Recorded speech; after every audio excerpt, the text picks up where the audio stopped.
Welcome back to Ben's Top 8. And when I was a kid, anything that was made 5 years ago wasn't considered old. Well, the planets aligned on August 2nd, 2013, which means Gravity Falls finally aired its season finale, and it was awesome! Holy crap, holy crap! It only makes the wait for season 2 all the more difficult. Watching the show feels like eating a bowl of Fruity Pebbles on a Sunday morning. God, it's going to be so hard waiting for the next season. Well, thankfully, I'll have Wander Over Yonder to keep me busy until then. In the meantime, I would love to count down my top 8 favorite episodes of Season 1. Why top 8?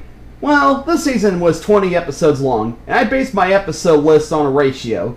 I can't make an episode list that's more than half the season's total episodes. I like to keep my videos unpredictable for you fans. So, get ready to go west of weird. Here are my top 8 favorite episodes of Gravity Falls Season 1.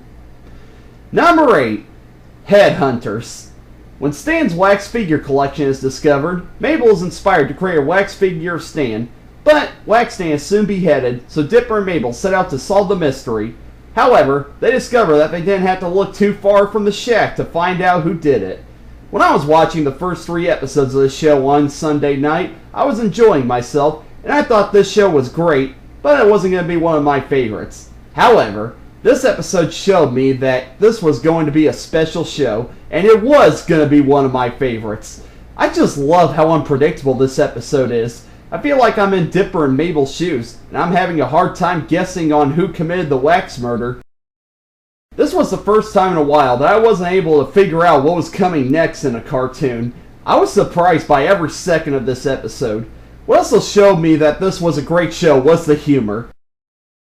This one episode had one gag that felt like it belongs in a Simpsons episode. When Dipper and Mabel try to get into the nightclub, it shows a shot of the bouncer, and the bouncer says, "Sorry, we don't approve minors." And it then shows a coal miner who has a hissy fit. Both a play on words and a completely unexpected punchline. Clever show. I applaud you. Then, there are the celebrity wax figures. Honestly, in this day and age, do you think you were going to see a reference to Groucho Marx in any other kids show? I also love how Coolio makes an appearance in this episode.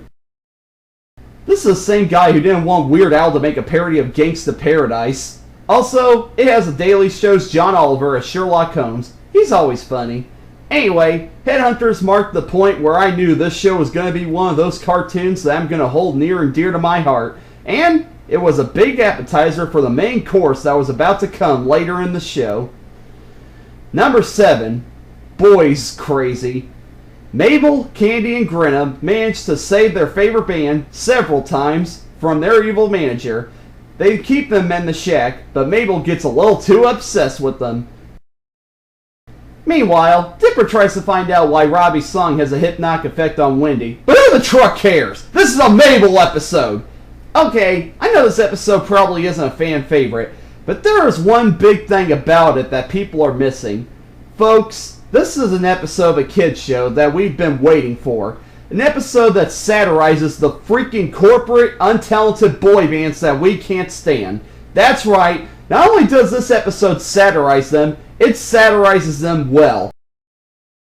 Get this, the episode flat out says that all boy bands are clones of each other, and they are produced in a lab, and they actually act like guinea pigs. Not only that, this episode also makes fun of the kid-friendly, cheesy, auto-tuned songs of boy bands, the laughable band name, the slang that the bandmates use, and the hip nicknames for each member. Might I remind you what company this is coming from? That's right, the same company that gave us this. My God, boy bands are being made fun of, on a kids show no less. I feel so very, very happy. So, other than the delicious satire, Mabel being Mabel is also a highlight of this episode. I also love the subplot. It's nice seeing Dipper and Stan have a bonding exercise together, something that would be explored in the episode Dreamscapers. That's one thing this show is good at. Heart. Keep that in mind for the rest of this video. Anyway, the last thing I can say about this episode is don't be afraid of several times. They're non-threatening. 2013, dog! Sorry. Number 6. Irrational Treasure. Gravity Falls is celebrating the day it was founded, and Dipper and Mabel get a little suspicious about the story of the founder of Gravity Falls, so they work to solve a mystery on who the real founder of Gravity Falls is. And what they find is so absurd that it's hilarious. Again, this is another mystery-heavy episode of the show. Like Headhunters, the first time I saw this episode, I had no idea what the mystery twins were going to find. I love me a good mystery, especially a hilarity-filled mystery with twists and turns that I don't see coming. Next, I have to spoil who the founder of Gravity Falls is. So, for anyone who hasn't seen this episode, sucks to be you. Anyway, the true founder of Gravity Falls is also the 8th and a half president, Quentin Tremblay III Esquire. Basically, he was such a bad president that he was removed from the history books. But you know what? Screw the politicians in Gravity Falls. I would vote for this guy. Any man who doesn't want to wear pants in public is a guy that I would vote for. Irrational Treasure also has all the elements that make this show great. Mabel being Mabel, Dipper being so smart that you love him, Stan suffering, and of course, the antagonist getting her just desserts. That's right, Pacifica. I'm talking to you. Stay away from Mabel, Diamond Tiara. I mean Pacifica. Anyway, Irrational Treasure is an episode that makes me wish we had more silly presidents. Number 5. The Deep End. On the hottest day of the summer, the gang heads to the Gravity Falls pool, where Mabel becomes friends with the merman, Dipper becomes an assistant lifeguard to Wendy, Stan tries to get the best spot by the pool from Gideon, and Seuss tries to save a bunch of inflatable duck tubes. I love all the stories that are going on in this episode. Feels like a Simpsons episode due to how it switches from 3 different plots. There's not one plot I'm not interested in. However, my favorite plot is Mabel's relationship with Mermando, voiced by HarmstarRunner.com's very own Matt Chapman. This isn't your typical Disney Channel relationship. They have a really casual relationship. They actually like each other for their personalities, not just their looks. I also love Dipper's story, mostly because his boss, Mr. Poolcheck, takes his job so seriously that it's hilarious. However, the most satisfying part about this episode is when Mabel kisses Mermando. Oh yeah, that felt good. Took her a while, but she finally got a boy to kiss her. We didn't have to wait 4 seasons, nope, she got to kiss the boy in the first season. Also, the relationship doesn't end after the kiss. Mermando actually sends messages and bottles to Mabel. I hope this means we'll see more of Mermando later on in the show. I think it's also worth noting that I'm surprised Disney allowed Dipper to give Mermando mouth-to-mouth. Oh man, this isn't going to go well with soccer moms, but who cares about them? So, The Deep End might not be the show's most epic, but it doesn't have to be. It's just a cute little love story that gives us a nice break from all the crazy things that happen in this show. And that's all the show needs sometimes. Number 4. Bottomless Pit. Dipper, Mabel, Seuss, and Stan all fall into a bottomless pit and decide to tell stories to pass the time. Dipper tells a story about how he changed his voice, Seuss tells a story about how he got sucked into a pinball game, and Mabel tells a story about how she managed to get Stan to stop lying. Okay, which one of you watched this episode and didn't think of a Treehouse of Horror episode? Anyone? That's what I thought. That's why I love this episode so much, because I'm a fan of shows that have characters telling stories, because you get 3 episodes in one. Dipper's story is funny because seeing such a deep voice come out of a tiny boy just brings the laughs. Seuss's story is interesting because it makes me think twice about pinball machines, and Mabel's story, which is my favorite story, is once again a character 180 plot. In it, Stan is given truth teeth that forces him to tell the truth. And it's hilarious that telling the truth gets him in more trouble than lying does. That's right, there's an episode to a TV show that teaches kids that sometimes it's okay to lie. The only reason I'm not cutting the heads off of dandelions is because that is true. When you're an adult, you realize that lying really does get you out of situations. Could you imagine what it would be like if you had to tell the truth all the time? So, what did you think of my pie, Ben? To be honest, it's horrible. What did you put in this, dirt? This pie reminds me of why my life sucks so much, because I have you making crappy food every day that I can't stand. Could I have some more? It's got a nice aftertaste. Sometimes, it's best not to be honest, and this show has a lot of guts to teach kids that, because kids get taught a lot of contradictory lessons in their lifetimes, but that's a completely different topic. Anyway, Bottomless Pit is a unique episode of this show, and I hope they make more episodes like it in the future. Number 3, Land Before Swine. When Mabel's pet pig, Waddles, gets kidnapped by a pterodactyl, Dipper, Mabel, Stan, Seuss, and Old Man McGucket all go on a journey through an abandoned mine shaft to get him back. I think this episode is the perfect case of right place, right time. At the time this episode aired, Gravity Falls just finished its second hiatus, making me anticipate to see what was coming next in this show. Well, you can only imagine how blown away my mind was when this was the episode that Disney Channel cranked out after the hiatus. I mean, my god. Wow! For starters, I love the drama that's in this episode. We have two things going on. Dipper can't deal with the fact that Seuss is a big screw-up, and Mabel stops talking to Stan because he's the reason Waddles got kidnapped in the first place. Next, Old Man McGucket gets a big part in this episode. Unlike most cartoon characters that are only good for one joke, Old Man McGucket is able to hold up as a character, and every joke that involves him works well. Finally, the big reason this episode is so awesome, dinosaurs are now established in this show.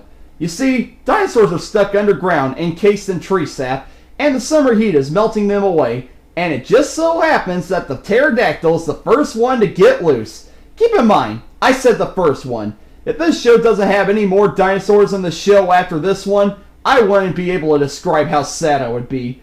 But that's not going to happen. This show knows what I want. Anyway, this episode has to be the most epic episode of the show yet. We have a great set piece with an abandoned mine, and there's a pterodactyl that the gang has to deal with. Oh me, oh my, the action in this episode is awesome! The climax of the episode feels like the climax of a movie. It doesn't feel like you're watching a Disney Channel show. So, Land Before Swine. Where else are you going to see an old man's punching a pterodactyl in the face? That alone sums up why this show is so awesome amazing. Number 2, Fight Fighters. After Dipper breaks Robbie's phone, Robbie challenges him to a fight, but Dipper knows he's going to get beat. So, while playing an arcade game, he brings his favorite character, Rumble McSkirmish, into his world, and Dipper feels he can use him to stop Robbie. This episode's got to be the biggest love letter to any late 80s or early 90s kid. The amount of video game references that this episode has is astronomical. Not only is there the obvious Street Fighter parody, but there is also a Final Fight parody and a Donkey Kong parody. Thankfully, unlike Seltzerberg, the writers for this show know how to write parodies. They don't just write in references and do nothing with them, they actually build jokes off of each reference. That's right, when Rumble destroys the car in the parody of the bonus round from Final Fight, a dad says to his son, "That's okay, we'll just buy another one." The son then replies, "I love being rich." After this episode came out, I would constantly quote it. I'm not kidding. I can't count how many times I've said, "Girl, why are you acting so cray-cray?" I also don't know how much I've said, "You fight like a girl, who is also a baby." And finally, my personal favorite, "I have no looking up animation." These are some of my favorite quotes from any TV show. Okay, going back to the parodies. Aside from the obvious references, this show was able to spoof several elements of video games in general, and you better not blink because you might miss some of them. It makes fun of the cutscenes, the use of widescreen, the long combo move names, and several more I'm missing. It's like if Mel Brooks made a cartoon that's spoofing a video game. Also, I'd like to know how Rumble is animated. I mean, my god, look! Isn't that... I don't even know how to describe how awesome that is! Would you ever expect to see something like that in a Disney Channel cartoon, or a cartoon in general? My god, this show is so good it feels criminal! Okay, I better stop here. All I'll say now is this was my favorite episode of the show at the time it aired. I had a feeling that the crew wasn't going to be able to top this one, which worried me because I felt the show was getting too good too fast. But, little did I know, this show knows how to pull surprises out of thin air. Number 1. Carpet Diem. A new room is discovered in the shack, and both Dipper and Mabel want to have it for their own. However, a carpet in the room causes them to switch bodies, and total chaos happens from there. Folks, I don't even know where to start. Okay, the body swapping plot in cartoons has been done to death, and I had a feeling this show is going to do it eventually. However, this episode made me forget that plot is a cliche. As you can imagine, wait, you can't imagine! You don't see anything coming in this episode, and I don't even want to talk about a lot of the things that happen because I don't want to spoil any of them, but I will talk about some of my favorite parts. Anyway, this episode takes advantage of every joke that you could get out of the plot, and each and every one of them works. Every character that's in this episode plays a part, and none of them feel like they're just there to be there. Finally, I can't believe I'm saying this, but there's a part of the episode where Stan teaches Mabel in Dipper's body where babies come from, and it ends with Mabel saying, "Goodbye, childhood." Whoa. Yeah, how dare adults watch cartoons for little kids? They don't make these shows for you. Why don't you watch sports or something? To me, this episode marked a turning point for Disney Channel. It made me feel that Disney is back. The Disney that makes entertainment for both adults and children, but mostly for adults. This episode showed that Disney is a force to be reckoned with, and they can be edgier than Nick and Cartoon Network. This episode just feels like Disney's way of saying, we've got ammo, and we know how to use it. Anyway, one last thing I want to talk about concerning this episode is the ending.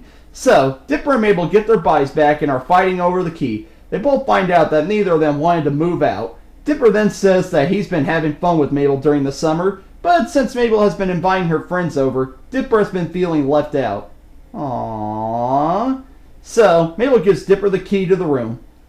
But it doesn't last long as Dipper goes back to the attic and plays a game of indoor golf with Mabel.